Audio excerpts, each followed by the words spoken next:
Sideways Stories from Wayside School by Louis Sachar. Illustrated by Adam Macaulay. Dedication. In memory of Robert J. Sachar and to my mother, Andy and Jeff. Introduction. This book contains 30 stories about the children and teachers at Wayside School. But before we get to them, there's something you ought to know so that you don't get confused. Wayside School was accidentally built sideways. It was supposed to be only 1 story high, with 30 classrooms all in a row. Instead, it is 30 stories high, with 1 classroom on each story. The builder said he was very sorry. The children at Wayside like having a sideways school. They have an extra large playground. The children and teachers described in this book all go to class on the top floor, so there are 30 stories, from the 30th story of Wayside School.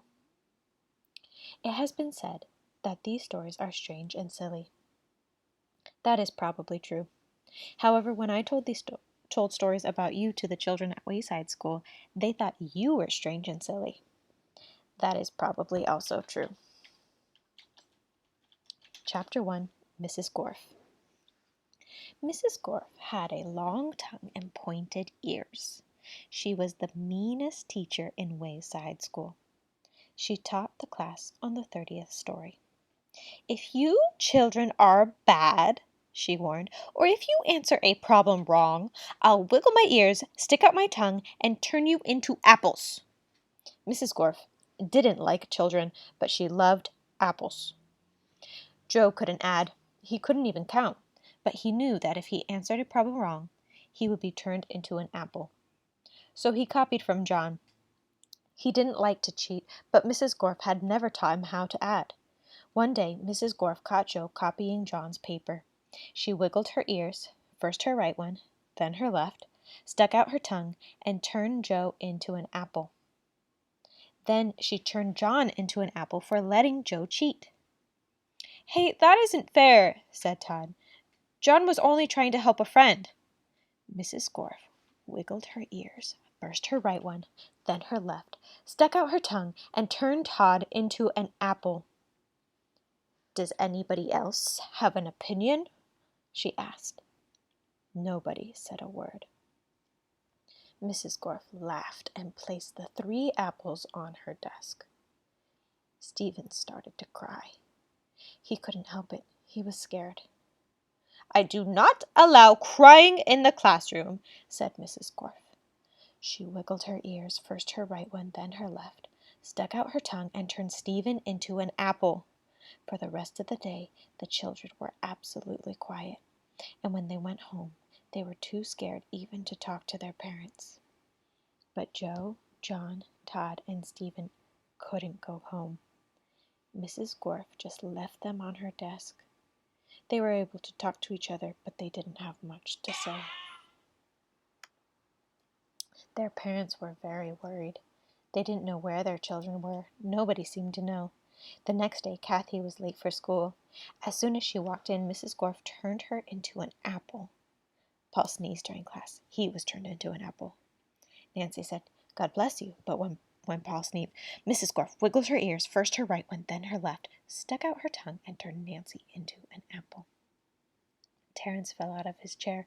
He was turned into an apple. Mauricia tried to run away. She was halfway to the door as Mrs. Gorf's right ear began to wiggle. When she reached the door, Mrs. Gorf's left ear wiggled. Mauricia opened the door and had 1 foot outside when Mrs. Gorf stuck out her tongue. Mauricia became an apple. Mrs. Gorf picked up the apple from the floor and put it on her desk with the others. Then a funny thing happened. Mrs. Gorf turned around and fell over a piece of chalk. The 3 Erics laughed. They were turned into apples. Mrs. Gorf had a dozen apples on her desk. Joe, John, Todd, Stephen, Kathy, Paul, Nancy, Terence, Mauricia, and the 3 Erics, Eric Fry, Eric Bacon, and Eric Ovens. Louis, the yard teacher, walked into the classroom. He had missed the children at recess. He had heard that Mrs. Gorf was a mean teacher, so he came up to investigate. He saw the 12 apples on Mrs. Gorf's desk. "I must be wrong," he thought. "She must be a good teacher if so many children bring her apples." He walked back down to the playground. The next day, a dozen more children were turned into apples. Louis, the yard teacher, came back into the room. He saw 24 apples on Mrs. Gorf's desk. There were only 3 children left in the class. She must be the best teacher in the whole world, he thought. By the end of the week, all of the children were apples. Mrs. Gorf was very happy. "Now I can go home," she said.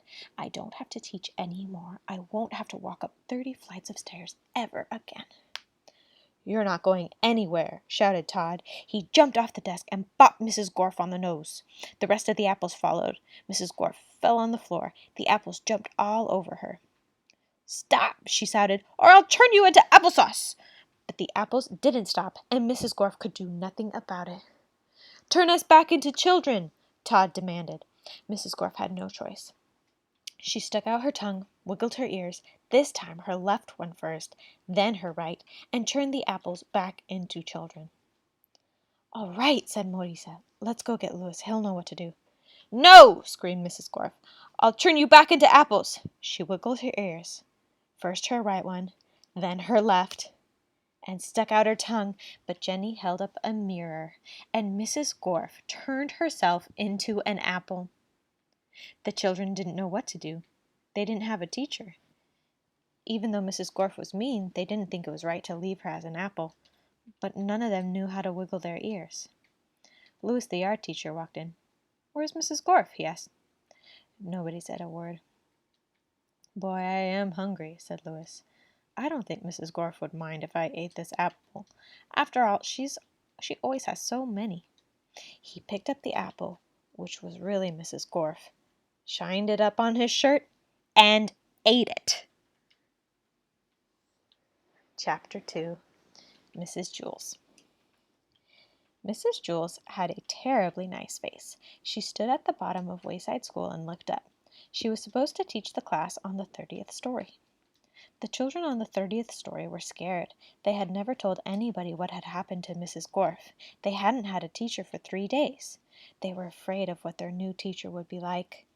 They had heard she'd be a terribly nice teacher. They had never had a nice teacher. They were terribly afraid of nice teachers.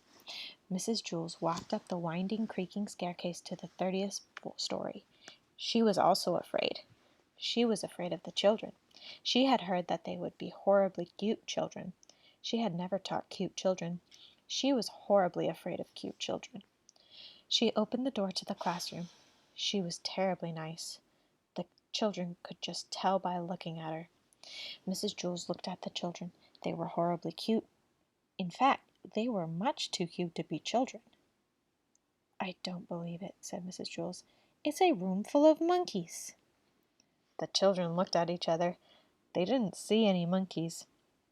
"This is ridiculous," said Mrs. Jewls. "Just ridiculous. I walked all the way up 30 flights of stairs for nothing but a class of monkeys. What do they think I am? I'm a teacher, not a zookeeper." The children looked at her. They didn't know what to say. Todd scratched his head. "Oh, I'm sorry," said Mrs. Jewls. "Please don't get me wrong. I have nothing against monkeys. It is just that I was expecting children. I like monkeys. I really do. Why, I'm sure we can play all kinds of monkey games." "What are you talking about?" asked Todd. Mrs. Jewls nearly fell off her chair. "Well, what do you know? A talking monkey. Tomorrow I'll bring you a banana." "My name is Todd," said Todd. The children were flabbergasted. They all raised their hands. "I'm sorry," said Mrs. Jewls, "but I don't have enough bananas for all of you. I didn't expect this. Next week I'll bring in a whole bushel." "I don't want a banana," said Calvin. "I'm not a monkey." "Would you like a peanut?" asked Mrs. Jewls. "I think I might have a bag of peanuts in my purse. Wait a second. Yes, here it is." "Thanks," said Calvin. Calvin liked peanuts. Allison stood up. "I'm not a monkey," she said. "I'm a girl. My name is Allison, and so is everybody else." Mrs. Jewls was shocked. "Do you mean to tell me that every monkey in here is named Allison?" "No," said Jenny. "She means we're all children. My name is Jenny." "No," said Mrs. Jewls. "You're much too cute to be children." Jason raised his hand. "Yes," said Mrs. Jewls. The chimpanzee in the red shirt. My name is Jason, said Jason, and I'm not a chimpanzee. You're too small to be a gorilla, said Mrs. Jewls. I'm a boy, said Jason. You're not a monkey? Asked Mrs. Jewls. No, said Jason. And the rest of the class, they're not monkeys either? Asked Mrs. Jewls. No, said Allison. That's what we've been trying to tell you. Are you sure? Asked Mrs. Jewls. We'd know if we were monkeys, wouldn't we? Asked Calvin. I don't know, said Mrs. Jewls. Do monkeys know that they are monkeys? I don't know, said Allison. I'm not a monkey. No, I suppose you're not, said Mrs. Jewls. Okay, in that case, we have a lot of work to do. Reading, writing, subtraction, addition, spelling. Everybody take out a piece of paper. We will have a test now. Jason tapped Todd on the shoulder. He said, Do you want to know something? I liked it better when she thought we were monkeys.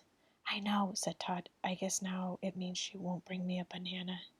There will be no talking in class, said Mrs. Jewls. She wrote Todd's name on the blackboard under the word discipline. Chapter 3. Joe had curly hair, but he didn't know how much hair he had. He couldn't count that high. In fact, he couldn't count at all. When all the other children went to recess, Mrs. Jewls told Joe to wait inside. Joe, she said, how much hair do you have? Joe shrugged his shoulders. A lot, he answered. But how much, Joe? Asked Mrs. Jewls. Enough to cover my head, Joe answered. Joe, you are going to have to learn how to count, said Mrs. Jewls. But Mrs. Jewls, I already know how to count, said Joe. Let me go to recess. First count to 10, said Mrs. Jewls. Joe counted to 10. 6, 8, 12, 1, 5, 2, 7, 11, 3, 10. No, Joe, that is wrong, said Mrs. Jewls. No, it isn't, said Joe. I counted until I got to 10. But you were wrong, said Mrs. Jewls. I'll prove it to you. She put 5 pencils on the desk. How many pencils do we have here, Joe? Joe counted the pencils. 4, 6, 1, 9, 5. There are 5 pencils, Mrs. Jewls. That's wrong, said Mrs. Jewls. How many pencils are there? Joe asked. 5, said Mrs. Jewls. That's what I said, said Joe. May I go to recess now? No, said Mrs. Jewls. You got the right answer, but you counted the wrong way. You were just lucky. She set 8 potatoes on his desk. How many potatoes, Joe? Joe counted the potatoes. 7, 5, 3, 1, 2, 4, 6, 8. There are 8 potatoes, Mrs. Jewls. No, there are 8, said Mrs. Jewls. But that's what I said, said Joe. May I go to recess now? No, you got the right answer, but you counted the wrong way again. She put 3 books on his desk. Count the books, Joe. Joe counted the books. 1,000, 1,000,000, 3, 3, Mrs. Jewls. Correct, said Mrs. Jewls. May I go to recess now? Joe asked. No, said Mrs. Jewls. May I have a potato? Asked Joe. No, listen to me. 1, 2, 3, 4, 5, 6, 7, 8, 9, 10, said Mrs. Jewls. Now you say it. 1, 2, 3, 4, 5, 6, 7, 8, 9, 10, said Joe. Very good, said Mrs. Jewls. She put 6 erasers on his desk. Now count the erasers, Joe, just the way I showed you. Joe counted the erasers. 1, 2, 3, 4, 5, 6, 7, 8, 9, 10. There are 10, Mrs. Jewls. No, said Mrs. Jewls. Didn't I count right? Asked Joe. Yes, you counted right, but you got the wrong answer, said Mrs. Jewls. This doesn't make any sense, said Joe. When I count the wrong way, I get the right answer, and when I count right, I get the wrong answer. Mrs. Jewls hit her head against the wall 5 times. How many times did I hit my head against the wall? She asked. 1, 2, 3, 4, 5, 6, 7, 8, 9, 10. You hit your head against the wall 10 times, said Joe. No, said Mrs. Jewls. 4, 6, 1, 9, 5. You hit your head 5 times, said Joe. Mrs. Jewls shook her head no and said, Yes, that's right. The bell rang, and all the other children came back from recess. The fresh air had made them very excited, and they were laughing and shouting. Oh, darn, said Joe. Now I missed recess. Hey, Joe, where were you? Asked John. You missed a great game of kickball. I kicked a home run, said Todd. What's wrong with you, Joe? Asked Joy. Nothing, said Joe.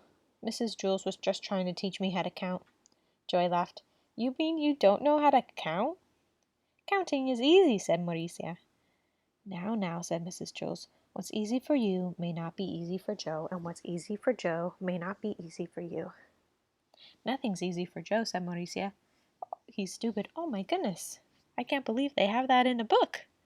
I apologize to anybody who was offended by that. I can beat you up, said Joe. Try it, said Mauricia.